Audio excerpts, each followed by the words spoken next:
আসসালামু আলাইকুম। হাই, আমি একের অনারাজ ফিটনেস মোটিভেশনে কাজ করি। এটা সবাই জানাই আছে। তো সর্বপ্রথম যেই কথাটা সেটা হচ্ছে আজকে আমাদের ১ম রোজা রমজান মাসের সবাইকে শুভেচ্ছা। আর ১ম রোজা আজকে সবার কাছে কেমন লাগতেছে? আশা করি ভালোই লাগতেছে। শুভ সকাল, সকাল শুরু হয়েছে, সকাল শুরু হয়েছে। সেই সকাল শুরুটাই আমি আপনাদের সাথে সবার সাথে শেয়ার করতে চলে আসছি। আজকের আমার এই ফিটনেস কাজ-কাম নিয়ে। তো ১ম যে আজকের যে এই কথাটা ছিল গতকালকে ভিডিওতে আমি বলে দিয়েছিলাম, সেটা হচ্ছে যে আজকে আসবো কিছু ওয়ার্কআউটের চার্ট নিয়ে। তো ওয়ার্কআউট চার্টটা কি হবে সেটা জানার জন্য তা আমরা রোজার মাসে মেক্সিমাম মানুষ যারা আমরা ওয়ার্কআউট করি না, ছেড়ে দিই। আরে ভাই কেন? কেন ওয়ার্কআউট ছেড়ে দিবেন আপনি? আপনার ওয়ার্কআউট ছেড়ে দেওয়ার দরকারটা কি? আপনি রোজা রাখছেন সেজন্য কি আপনি ওয়ার্কআউট ছেড়ে দিবেন? গতকাল যেমন খাবার সম্পর্কে কথাগুলো বলেছিলাম। আপনার খাবার ঠিক রাখেন, আপনার ওয়ার্কআউট ঠিক। আপনি যদি আপনার ডায়েট ঠিক না রাখেন, তো আপনি আপনার ওয়ার্কআউট কিভাবে ঠিক রাখবেন? সো দ্যাটস ওয়াই আপনার যদি আপনি খাবার ঠিক রাখতে পারেন, অবশ্যই আপনার ওয়ার্কআউট ঠিক থাকবে। আচ্ছা, এখন আমার কাছে যে প্রশ্নগুলো আসছিল, সেই প্রশ্নগুলো অ্যান্সার গুলো আমি আপনাকে দিয়ে দিই আগে। সেটা হচ্ছে ১ম প্রশ্ন একজনের ছিল, "ভাইয়া রোজার মাসে তো রোজা রাখবো, দিনের বেলা করতে পারবো না। তাহলে তো কি আমি সন্ধ্যার পরে করব?" আচ্ছা ঠিক আছে।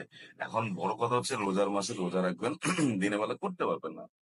আসলে অনেকের জন্য এটা একটা অনেক বড় বার্ডেন হয়ে দাঁড়ায় যে রোজা রাখছি, রোজা রেখে দিনের বেলা কষ্ট হয়। সেজন্য আমি সন্ধ্যায় করবো বা করবো কি না, মানে এটা নিয়ে অনেকের কনফিউজ থাকে। আচ্ছা ভাইয়া, রোজা রাখছেন ভালো কথা। এখন রোজা রেখে আপনি করতে পারবেন না দিনের বেলা, যেটা হচ্ছে যে দিনের বেলা আপনার ভার্সিটি থাকতে পারে, আপনার স্কুল থাকতে পারে, আপনার কলেজ থাকতে পারে, বা কেউ যদি কোথাও জব করেন সেই জবের পারপাসটা খুব দ্রুত শুরু হয়, কারণ ম্যাক্সিমাম জিম গুলো শুরু হয় ৯টা ৯:৩০ পরে জিম গুলো ওপেন হয়। আচ্ছা ঠিক আছে, ৯টা ৯:৩০ পরে যদি জিমটা আপনার ওপেন হয়ে থাকে, তাহলে আপনি কিভাবে জিম করবেন? তাহলে আপনার কি জিম ছেড়ে দিবেন? না, জিমটা ছেড়ে দেওয়ার কোনো রিজনই আপনার কাছে আসে না। তাহলে আপনি সেই ক্ষেত্রে কিছু কাজ আপনার আপনার মধ্যে চেঞ্জ করতে পারেন। সেটা হচ্ছে জিম ছাড়ার কোনো রকম প্রয়োজন আপনার মধ্যে নাই। আপনি যে ফুড হ্যাবিটটা আছে সেটা আপনি ঠিক রাখেন। তারপর সন্ধ্যার পরে আর যাদের সকালে আর্লিতে শুরু হয়ে যায় তাদের কিন্তু সন্ধ্যার আগে অফিস শেষ হয়ে যায়। তাহলে আপনি সন্ধ্যার পরে করেন। ঠিক আছে? সন্ধ্যার পরে করেন। সন্ধ্যার পরে করলে হবে কি রোজার মাসটা কি আপনার অফ দেওয়া হলো না। আচ্ছা এখন আবার অনেকের প্রশ্ন আছে, সেকেন্ডারি প্রশ্ন, বা সন্ধ্যার পরে উইক লাগে, সন্ধ্যার পর তেমন এটা করতে পারি না, আর সন্ধ্যার পরে সময় ঠিক মিলে না। এটার অ্যান্সারটা সন্ধ্যার পরে আপনার উইক লাগে কেন? কেন আপনার উইক লাগে? আপনি কি জানেন সেটা? আপনাকে সেটা জানানোর জন্য গতকালকে আমি একটা ছোট্ট একটা আপনার ডায়েট চার্টের কথা বলে দিয়েছি। সেটা হচ্ছে যে আপনার সবসময় উইক না লাগার কারণ হচ্ছে আপনার খাবারটা। আপনি ইফতারি করতে বসলে অনেকে একদম ৪-৫ গ্লাস শরবত খেয়ে বসে। ৪-৫ গ্লাস শরবত খেয়ে বসে আমরা হিউজ খাবারটা খেয়ে ফেলি। বাট এই জিনিসটা থেকে আমাদের একটু সরতে হবে। এই জিনিসটাকে আমরা চেঞ্জ করে আমাদের যেটা আসতে আমাদের খাবারটাকে সিমিলার করে নিয়ে আসতে হবে। আমরা অল্প, অল্প খাবো আর ওয়ার্কআউট ও করতে পারবো। আচ্ছা এটা ছিল আপনার সেকেন্ড। আরেকটা যেটা ছিল সেটা কোশ্চেনটা ছিল সেটা হচ্ছে আপনার ওই আ ওয়ার্কআউট ইফতারির পর থেকে এসব পর্যন্ত আমার ওয়ার্কআউট চার্টটা আমি কিভাবে কি রাখবো? আপনার যদি সেই সময়টা যদি আপনার সেই কতটুক টাইমটি আপনার জন্য বরাদ্দ থাকে, আপনার যদি বেশি টাইম না থাকে, সেক্ষেত্রে আপনি করতে পারেন। আপনার ওয়ার্কআউট এর যে চার্টটা আছে প্রত্যেকটা 100% ৩ সেট করে থাকে। তাই না? তো ৩ সেট করে থাকে সেটাকে আপনি ২ সেট করে নিয়ে আসেন। ৩ সেট দরকার নাই। আইটেমটা একটু কমায় নিয়ে ২ সেট করে নিয়ে আসেন। আর যদি সেখানে দেখা যায় আপনার পার ডে ৫ টা আইটেম থাকে, সেই ৫ টা আইটেম থেকে আপনাকে ওটাকে ৩ টা বা ২ টাই নিয়ে আসেন, হ্যাঁ? বা আপনার ৫ টা বা ৬ টা থাকলে সেটাকে ৩ টায় নিয়ে আসেন। ৩ টা আইটেম করেন, ৩ সেট করে ফেলেন। বা ২ সেট করে ফেলেন। তাহলে হবে। বাট আমার কথা হচ্ছে আপনার জিম ছাড়বেন না।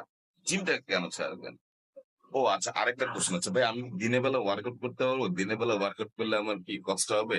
আচ্ছা ভাইয়া, আপনি যদি দিনের বেলা আপনার বডিতে পসিবিলিটি হয় অবশ্যই আপনি করতে পারবেন। এইখানে কোনো কারো বাধ্যকতা নাই। আপনি দিনে করতে অনেকে করে। এই যে আমি জিমে আসছি। কারণ হচ্ছে কেউ করতেছে বিধায় তো আমি আসছি। কেউ না করলে তো আমি একলা তো জীবনে থাকতাম না। জিমে আসছি, করতেছে, তাদের সাথে আমি ট্রেন করাতে আসছি। কারণ হচ্ছে জিমটা হচ্ছে আপনার সাথে আপনার অ্যাডজাস্টমেন্ট। আপনি যেগুলো ওকে যেভাবে অ্যাডজাস্ট করবেন আপনি আপনি রোজা রেখে আপনি ভার্সিটি যাচ্ছেন না, রোজা রেখে আপনি কলেজ যাচ্ছেন না, স্কুল যাচ্ছেন না, এক্সাম দিচ্ছেন না, আপনি বাকি সব কাজ করতেছেন না, তাহলে জিমটা কেন করবেন না? জিমটা অবশ্যই আপনি করতে পারবেন, এটাকে আপনি যেমনি অ্যাডজাস্ট করেন। এটুকু আপনার কাছে রিকোয়েস্ট, সেটা হচ্ছে যে আপনি এটাকে বেশি হার্ডলিতে নিবেন না, এটাকে আপনি সফটলিতে নিয়ে আসবেন। আপনার যেখানে 6 সেন্ট থাকবে সেটাকে আপনি কমাই নিয়ে আসেন। 6টা আইটেম থাকলে সেটাকে 3টা বা 4টার মধ্যে নিয়ে আসেন।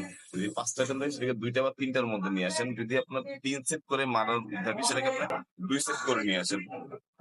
দ্যাটস এনাফ, তাইলেই হয়ে যায়। তো আশা করি আজকের যে আমার ওয়ার্কআউটের যেই সিস্টেম কথাগুলো সবাই বুঝতে পারছেন। আর তারপরে যদি বুঝার মধ্যে কোন রকম সমস্যা থেকে থাকে সেটা অবশ্যই বলবেন। আর ইভেন আমি আগামীকালকে আসবো, সেটা হচ্ছে যে আপনারা খাবার এবং ওয়ার্কআউট আরেকটা 2টা সেশন আছে যেটা প্রশ্নগুলো আছে আমার, সেই জন্য ভিডিওগুলো বেশি লেন্দি করতেছি না, শর্টের মধ্যে রাখতেছি। কালকে যে থাকবে বাসায় আপনার খাবারের কিছু নিয়মগুলো বলে দিব আরেকটু। আর আরেকটা যেটা হচ্ছে সেটা হচ্ছে যে আপনার বাসায় যারা করবেন, যারা একান্তই জিম করতে পারেন না, দেখি আজকের ইয়াতে তাদের কি রিকমেন্ড গুলো আসে, তার একান্তই করতে পারেন, তারা বাসায় কি কি করবে সেগুলো আমি আপনাদের কালকে ভিডিওতে ইনশাল্লাহ দিয়ে দিব। ভালো থাকবেন, সুস্থ থাকবেন, সবাইকে রমজানের শুভেচ্ছা, রোজা মোবারক, আসসালামু আলাইকুম।